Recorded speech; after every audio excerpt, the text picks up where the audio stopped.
नमस्कार साथियों, मैं doctor Prashant Kumar, assistant professor department of business administration, government Lohia college Churu की ओर से आपका स्वागत करता हूं।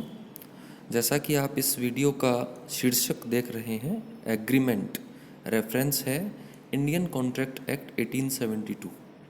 इस वीडियो में हम एग्रीमेंट, जिसे कि हम ठहराव कहते हैं, और ठहराव का जो संदर्भ है भारतीय अनुबंध अधिनियम 1872 में, उसके संबंध में हम यहाँ पर चर्चा करने जा रहे हैं।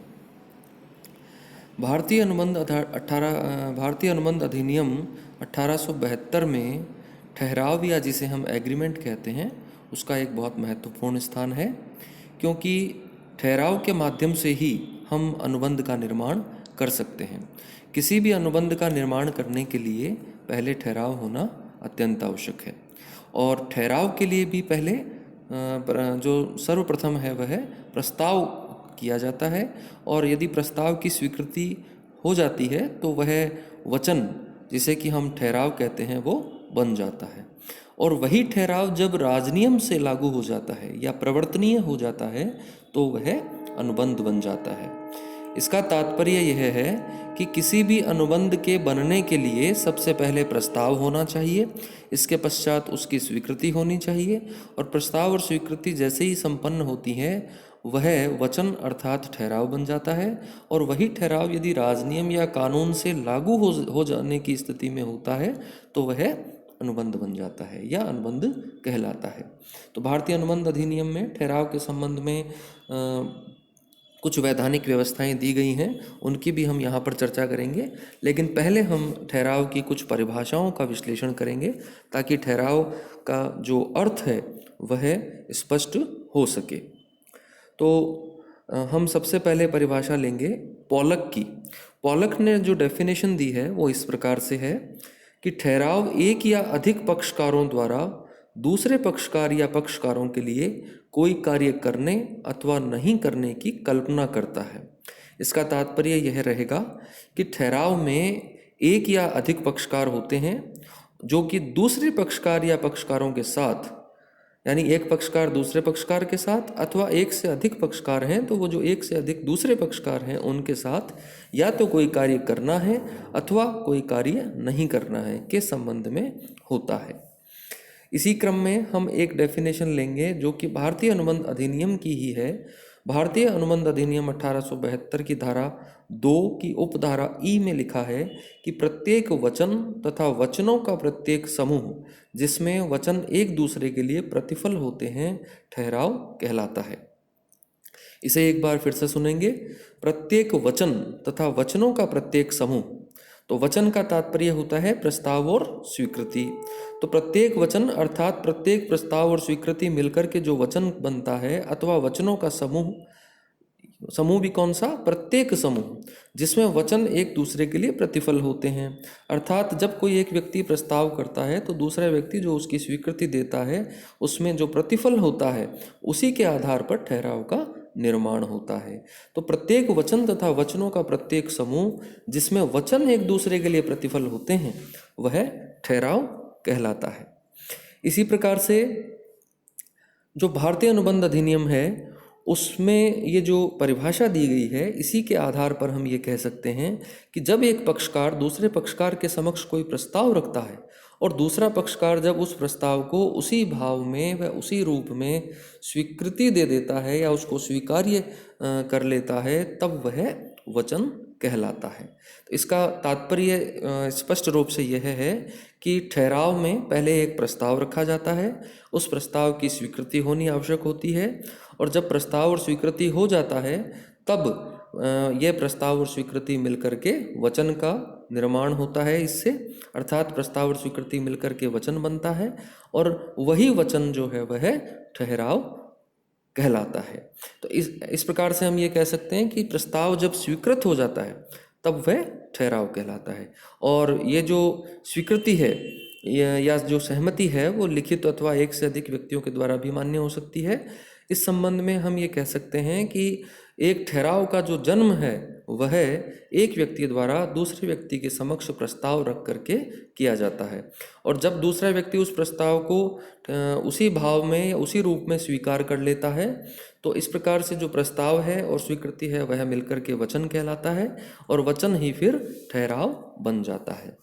तो ठहराव में या ठहराव होने के लिए कुछ लक्षणों की भी आवश्यकता होती है।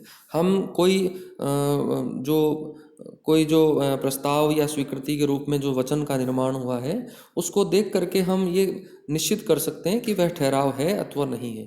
तो कुछ ऐसी बातें हैं जिनके आधार पर हम यह निश्चित कर सकते हैं। जैसे सबसे पहली बात तो यह है कि ठहराव होने के लिए कम से कम 2 पक्षकारों का होना आवश्यक है, जिसमें एक तो प्रस्ताव करने वाला होता है और दूसरा उस प्रस्ताव को स्वीकार करने वाला होता है।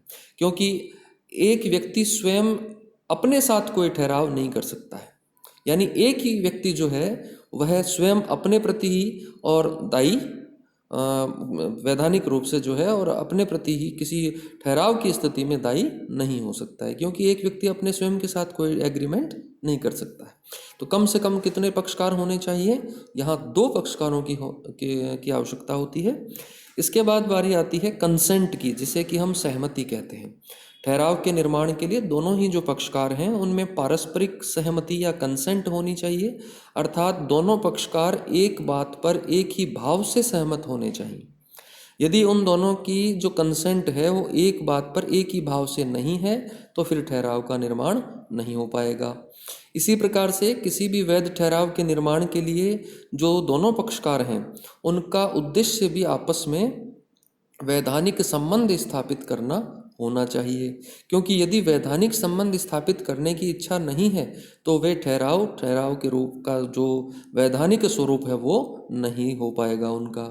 इसी प्रकार से प्रस्ताव जो है उसमें जो पारस्परिक जो सहमति है या स्वीकृति है उसकी जानकारी भी दोनों पक्षकारों को पारस्परिक रूप में और हो जानी चाहिए, अर्थात उसका जो कम्युनिकेशन है वो भी हो जाना चाहिए। और साथ ही साथ ठहराव से संबंधित जो पक्षकार हैं वो जो हैं और प्रमाणित होने चाहिए, ताकि बीच में कोई भ्रम की स्थिति न रहे। ये हमें ध्यान रखना है। अब हम बात करेंगे कि क्या सभी अनुबंध ठहराव होते हैं। तो ये चीज़ भी हमारे लिए जानना जरूरी है कि क्या सभी अनुबंध जो है वो ठहराव होते हैं और क्या सभी ठहराव अनुबंध नहीं होते हैं। तो इसके लिए तो हम एक सेपरेट वीडियो बाद में बना करके आपको उपलब्ध करवाएंगे, लेकिन एक जनरल जो इसका जो एक कॉन्सेप्ट है वो हम यहाँ पर समझने का प्रयास करेंगे कि किसी भी अनुबंध के बनने के लिए ठहराव होना अत्यंत आवश्यक है।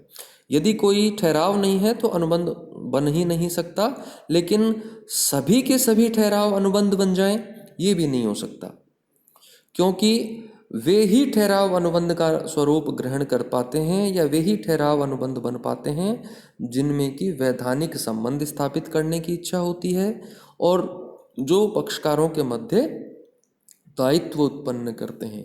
क्योंकि बहुत सारे ऐसे ठहराव होते हैं जो जीवन में सिर्फ ठहराव ही बने रहते हैं, कभी भी अनुबंध का रूप या एक वैध अनुबंध का रूप नहीं ले पाते हैं। तो अनुबंध होने के लिए ठहराव का होना अत्यंत आवश्यक है।